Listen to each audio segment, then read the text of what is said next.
জি আসসালামু আলাইকুম। মানে আমি একটা ব্যাপার নিয়ে খুব বিরক্ত হয়ে গেছি, যেটা হচ্ছে আপনার হুন্দাই ভিয়েতনাম শিপিং কোম্পানি অথবা হুন্দাই শিপিং কোম্পানি ভিয়েতনামের এরকম একটা কোম্পানি নিয়ে সম্ভবত কেউ ফেসবুকে বুস্ট করছে, বাংলাদেশি কোনো দালাল পার্টি মানে এরকম একটা বুস্ট করছে।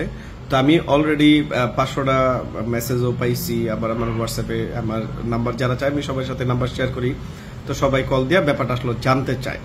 তা এখন আমি এই জায়গায় কয়েকটা জিনিস ক্লিয়ার করে নিই। একটা ব্যাপার হচ্ছে আপনার ভিয়েতনামে যদি কোনো বৈধ কোম্পানি থাকে, কোম্পানিগুলোর লাইসেন্স থাকে, হ্যাঁ লাইসেন্সে বাংলাদেশেও যেটা হয় সচরাচর, তো ওই কোম্পানি আপনার যে নামটা আছে নামটা প্রপারলি আপনার গুগলে সার্চ দিলে ওই কোম্পানির আপনার নাম, ঠিকানা আর কোম্পানির যে মালিক ওনার অ্যাড্রেস, ওনার মোবাইল নাম্বারটা পর্যন্ত আইসা পড়ে, যেটা বৈধ। এখন ভাই আমি একটা কোম্পানি মনে করেন কথার কথা সাপোজ স্যামসাং কোম্পানি, এটাও তো ভিয়েতনামে আছে, আপনার সার্চ দিলে এটা বই দিব। এখন আমি যদি দালালের মতো যদি কই ভাই স্যামসাং এ আপনি রং মারার কাজ করবেন, এটার চাকরি আছে, তো কোম্পানি তো আর আমার না, হ্যাঁ স্যামসাং এ তো লোক নিতেছে না। এখন বাংলাদেশের মানুষের বোধাই বানানোর লেগা এরা করতেছে কি ওই অন্য সব কোম্পানির নাম নিতেছে। তো এখন হুন্দাই কোম্পানি হইছে জাপানিজ একটা গাড়ির কোম্পানি, তো এখন বাংলাদেশের মানুষ এতই রং মারা হয়ে গেল যে হুন্দাই কোম্পানিতে করে নিয়া রং মারা লাগবো। তো আসলে এগুলো হচ্ছে ফলস। হ্যাঁ আপনার এই কয়েকটা পেজ আছে, যেরকম আমি আগের গত ভিডিওতে আমি নামটা উল্লেখ করে নেই, যেমন বিদেশ নামে একটা পেজ আছে, হ্যাঁ এই পেজটাতে উড়াদুরা বুস্ট করে, আর এখন যে হুন্দাই ভিয়েতনাম এইটাতে উড়াদুরা পোস্ট করে। তো আমি সবাই আবার রিকোয়েস্ট করবো যে আপনারা এই যারা বাংলা, আমি ভিডিওগুলোতে ক্লিয়ার করে দেই এইভাবে যে ভাই আমি বাংলাদেশি একটা মানুষ, আমার তো বাংলাদেশেই ঠাই নেই, মানে আমার যে আমি যে কাজ করবো আমার তো কাজের কর্মের ক্ষমতা তো বাংলাদেশেই নাই। আমি যদি আজকে একটা ব্যাংকে চাকরি করতে পারতাম তাহলে তো আর আমার ভিয়েতনামে আইসা বা বিদেশে আইসা তো আর কাজ করা লাগে না। আমি তো বাংলাদেশে খুব আরামে এসে 5-10 তলা বাড়ি বুড়ি বানায় আরামে ব্যাংকে চাকরি করে আরামেই থাকতে পারতাম। তো ব্যাপারটা হয়েছে কি যে আসলে আমার কোনো কাজের কোনো স্কিলই নেই।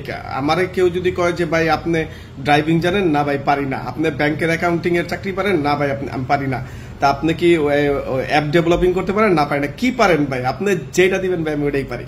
ঠিক আছে, তো আসলে ব্যাপারগুলো হচ্ছে এরকম যে মানে আপনি যে কাজ দিবেন আমি ওই করবো, কিন্তু দেখেন আপনি আমি যদি আজকে কাজ পারতাম তাহলে কিন্তু আমি বাংলাদেশেই করতে পারতাম, ভালো ভালো কোম্পানিতে করতে পারতাম, আমার স্যালারি বেশি। তো এখন একটা হোটেলে যারা ওয়েটার চাকরি করে এদের তো কোনো স্কিল লাগে না। এর কাজ কি, খালি যাইবো মামা কি খাইবেন এটা খামু, ঠিক আছে আইনা খালি দিয়া দিব, ঠিক আছে, এটা কোনো কাজে শিক্ষা লাগে না। কিন্তু আপনি যখন একটা ড্রাইভিং এর চাকরি করতে যাবেন বা আপনি ড্রাইভিং করবেন, আপনার ড্রাইভিংটা তো শিক্ষা লাগতেছে। আমি শিক্ষাগত যোগ্যতার কথা বলতেছি না, কাজের কথা বলতেছি, যেটা আপনার শিক্ষা লাগে।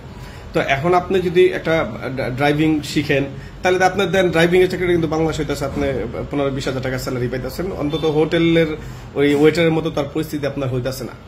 তো এখন আপনারা যারা মানে আছেন, যারা ওই যে দালাল মালাল এরকম পার্টি আছে, এগুলা থেকে আপনি সাবধান। কারণ ভিয়েতনামে আপনার এমন বাংলাদেশের এত বড় বাংলাদেশের স্কিলালা হয়ে যায় নাই যা করে হায়ার করে ভিয়েতনামে কোম্পানিরা দিব। এটা ভবিষ্যতে হইতে পারে, আমি এমন বলতেছি না, ভবিষ্যতে হইতে পারে। তো যারা এইসব জিনিসগুলা বিলিভ করতেছেন অথবা ইনফরমেশন চাইতেছেন, আমি আবারও বলে দিই বাংলাদেশিদের কোনো ওয়ার্ক পারমিট ভিয়েতনামে হয় না, এই কারণে কারণ আমাদের কোনো স্কিল নাই। আর ওই যে আপনার ছোটখাটো ফার্নিচার ফ্যাক্টরিতে কাজ, হোটেলের রেস্টুরেন্টের কাজ, এগুলোর জন্য কোনো সময় ওয়ার্ক পারমিট কেউ করে না ভাই। আমি একটা ভিয়েতনামিজ নিলে আমি 30,000 টাকা বেতনের মুহূর্তে, এখন আমি একটা ওয়ার্ক পারমিট যখন করবো এটার জন্য তো আমার ট্যাক্স দেওয়া লাগবো, মেডিকেল ইন্স্যুরেন্স দেওয়া লাগবো, তো এত কিছু দিয়া তো আর আমি একটা বিদেশি না তো আর আমার রেস্টুরেন্টে আমি কাজ দিতে পারবো না। আর ভিয়েতনামিজে যদি আমি 30,000 টাকা বেতন দিই, তো বাংলাদেশের তো আমি আর 10,000 টাকা বেতন দিতে পারবো না। এগুলো আপনারা সব বুঝে এগুলো সব বিশ্বাস করেন না। ভবিষ্যতে হইতে পারে যখন আপনার ভিয়েতনামিজরা কুড়িপতি হয়ে যাবো, এরার কাজ করতে চাইবো না, তখন কি করবো চাইনিজ অথবা কোরিয়ান কোম্পানি এগরে টেন্ডার দিয়ে দিব, এরা তখন ওই বিভিন্ন দেশের থেকে ওই কর্মীগুলা নিয়ে তখন কাজ করাইবো। এটাই ভবিষ্যতের ব্যাপার। বর্তমানে ভিয়েতনাম, মালয়েশিয়ার, সিঙ্গাপুর হয় নাই যে একবার আইন জায়গায় কাজ করাইবো। তো আপনারা সবাই সাবধান। তো এই আপনার হুন্দাই যে কোম্পানি আছে, মানে হুন্দাই ভিয়েতনাম শিপিং, আবার বিদেশ নামে একটা পেজ আছে, এগুলাতে খামাখা প্রতারিত হয়েন না আর এগুলাতেই করেন না। যেটা লাস্ট একটা কথা বলবো, আপনার যদি বেশি একবারে প্যারা উঠা যায়, বাইরের দেশে যায় কাজ করবেন বা থাকবেন, তো বাইরের দেশে আসলে থাকাটা খুব কষ্ট। আপনি টুরিস্টে আসেন, হ্যাঁ আমি যেটা বলি যে আপনার টুরিস্টে এসে আপনি দেখেন কাজ করেন, এটা হচ্ছে অন্য ব্যাপার। আমি টুরিস্টে আসতে আসলে এত মানে আগ্রহ দেখাইতেছি না কাউরে যে ভাই আসেন। তো টুরিস্টে এসে আপনার কাজ করতে পারবেন, থাকতে পারবেন, ওটা হচ্ছে মানে ওই যে 4 লাখ ধরা খাইবেন, 4.5 লাখ ধরা খাইবেন, ওটার থেকে এটা ভালো। হ্যাঁ, কিন্তু টুরিস্ট আপনি আসার আগে 10 বার আপনার চিন্তা করা লাগবে যে আপনি এই জায়গায় আসলে যে এমন না যে জায়গায় জায়গায় কাজ আছে আপনি নিয়ে নিলেন, বা যে আপনি 100টা কাজ জানেন, একটা না একটা পাইবেন, আপনি তো কোনো কাজই জানবেন না।